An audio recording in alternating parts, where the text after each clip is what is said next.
अकोट शहरात श्रावण महिन्याच्या चौथ्या सोमवारी दरवर्षीप्रमाणे याही वर्षी 26 ऑगस्ट रोजी स्थानिक शिवभक्तांच्या वतीने कावड यात्रेचे आयोजन करण्यात आले होते। यामध्ये शहरातील एकूण 28 कावडधारी मंडळांनी सहभाग घेतला होता।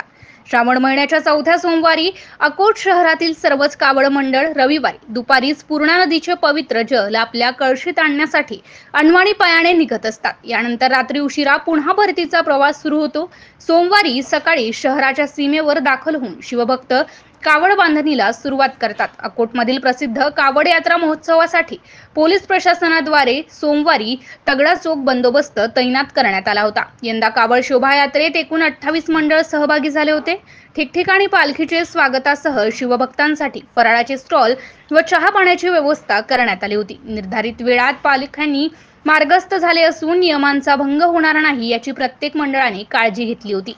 कावड यात्रा मार्गावरील अकोला नाका ते तपेश्वरी मंदिरापर्यंत कावड यात्रा पूर्ण करून जलाभिषेक केलाय। शहरातील अकोला नाका, छत्रपती शिवाजी महाराज चौक, पुढे जवाहर मार्ग, सोनू चौक, नरसिंग महाराज रोड, यात्रा चौक, कालंका माता चौक, सोमवार वेस, बळीराम चौक, पान अटाई, शौकत अली चौक, जयस्तंभ चौक, सियाराम शोरूम पासून टाकपुरा असा मार्गक्रमण करीत तपेश्वरी महादेव मंदिर येथे महादेवाला जलाभिषेक करून कावड महोत्सवाचा समारोप करण्यात आलाय।